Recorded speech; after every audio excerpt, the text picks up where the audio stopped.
Je vais faire cette vidéo pour les femmes qui peuvent se trouver dans une situation que tu connais sans doute.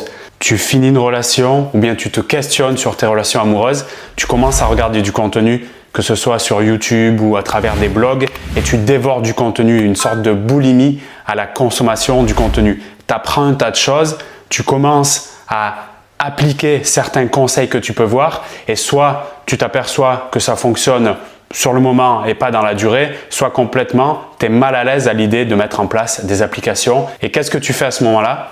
Tu continues à aller chercher de l'information, consommer encore plus de contenu, de vidéos, de différents coachs et du coup tu te sens débordé, perdu, confuse, complètement même paralysé dans la capacité à mettre en pratique ce que tu viens d'apprendre. Et je fais cette vidéo pour toi qui peut-être vit cette situation, qui peut-être est en train de glisser dans cette dimension où tu sens que tu perds le contrôle et malgré que tu as l'impression de connaître beaucoup de choses, tu n'arrives pas à l'appliquer et tu n'as pas les résultats que tu veux. Je veux te donner un conseil simple dans cette vidéo qui est à la fois une synthèse de tout ce que je te partage à travers toutes mes vidéos. Alors tu peux te dire, c'est sympa, je suis en train de regarder une vidéo, je vis ce que tu es en train de dire et du coup j'ai encore un nouveau conseil qui s'additionne avec tout ce que j'ai. Effectivement, c'est assez paradoxal, mais le but, je le répète, c'est vraiment de tout remettre dans une sorte de grand conseil qui est ce que j'appellerais un filtre. Ce conseil est un filtre justement aux autres conseils. Tu vois, imagine tu as tout ce que tu as appris jusqu'à maintenant, les informations, les conseils, les réflexions et celui que je te donne maintenant, ça va filtrer comme une sorte de filtre à café pour après justement savoir quels justement sont les meilleurs conseils à appliquer pour toi. Et ce filtre-là, qui te permettra d'avoir beaucoup plus de clarté, de lucidité dans tes choix et actions, c'est d'un premier temps ta personnalité. C'est également ta vision, la vision du monde, la vision de la relation idéale. Donc on est sur la notion également de but. Qu'est-ce que tu poursuis finalement? Je suis dans cette relation, mais qu'est-ce qui serait idéal pour moi de vivre? Donc d'avoir cette dimension de quel est le demain idéal pour moi, d'accord? Ensuite, très fondamental et souvent oublié, c'est, je le mets dans la même famille, valeurs, principes, règles. Pour te le définir simplement, qu'est-ce qui est important à mes yeux?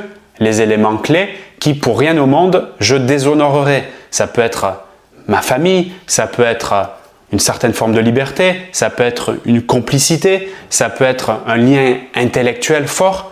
Je ne dois pas rogner sur ces éléments importants parce que si je les néglige, quelqu'un d'autre va choisir ses valeurs et ses principes, qu'il le déclare ou non, et les imposer dans la relation. Et c'est là que ça va créer de la friction sur le plan émotionnel. Donc, dans ce filtre, il y a également, et c'est sans doute le plus important, mon état interne. D'accord? Mon état interne, c'est-à-dire les émotions que je ressens. Je rappelle que ce filtre, c'est par rapport aux conseils que tu as pu enregistrer durant les jours, semaines ou années précédentes. Quand je pense à ce conseil, comment je me sens dans son application? Est-ce que ça me parle? Est-ce que ça résonne? Est-ce que je suis à l'aise en m'imaginant le faire? Ou est-ce qu'à l'inverse, c'est complètement quelque chose qui me met dans une anxiété, une peur, une angoisse terrible? Dans ce cas-là, au niveau du filtre, on a un problème. Et je peux du coup ramener sur mon système de croyance. On a vu les valeurs, règles, principes, système de croyance. Donc c'est tout ça dans mes états internes, émotions, croyances, valeurs, règles. Est-ce que par rapport à ma vision de la relation idéale, ça colle? Est-ce que par rapport à mon but, j'ai le sentiment d'être OK? En faisant ça, tu te donnes l'occasion, comme si tu étais ton propre coach, de mettre à jour les choses qui te limitent, les choses qui te freinent. Et dès que tu les as posées à plat, tu peux après choisir des solutions puisque tu auras déjà bien avancé en faisant ça. Dans ce filtre-là, je te rappelle les gros éléments. On avait la personnalité, les valeurs, la vision, également les états émotionnels. Tu peux rajouter le contexte, c'est-à-dire le moment que je suis en train de vivre avec lui et l'historique, c'est-à-dire le vécu qu'on a tous les deux. Ce sont des éléments clés. D'ailleurs, quand on est en coaching, c'est ce qu'on fait d'un premier temps. On prend en compte le contexte et j'ai envie de dire ton historique personnel, ce qui se passe à l'intérieur de toi, d'accord? Tout ce qu'on vient de dire il y a quelques instants. Et à partir de tous ces éléments-là, on choisira une solution, c'est-à-dire un ensemble d'actions qui sont cohérentes avec toi et uniquement toi, pas la voisine, d'accord? C'est très important pour que quand tu mets en place ces actions, elles sont en accord avec toi-même.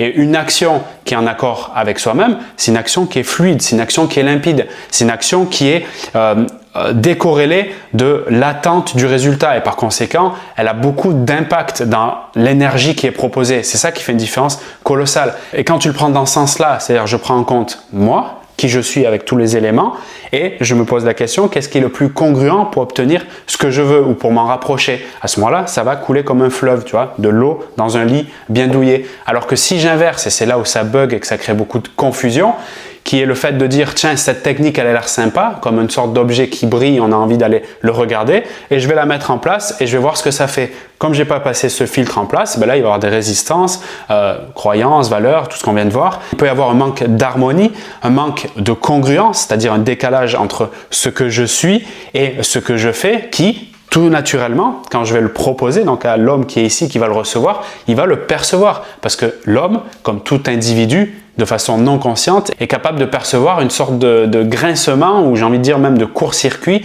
entre ce qu'il y a à l'intérieur et ce qui est proposé à l'extérieur. J'espère que tu m'as suivi et que c'est clair pour toi. Si ce n'est pas le cas, je te propose de reprendre la vidéo depuis le début, de faire des pauses et de prendre des notes. Et si tu as le sentiment que c'est encore un peu difficile en étant en autonomie, je te propose un coaching personnalisé où j'analyserai ton cas dans le détail et on fera ce travail ensemble pour t'amener beaucoup plus de clarté, de soulagement et d'apaisement dans le fait de faire face à ta situation. Ça te donnera beaucoup plus d'aisance et de confiance quand tu mettras en place justement ces actions dans la relation qui t'intéresse.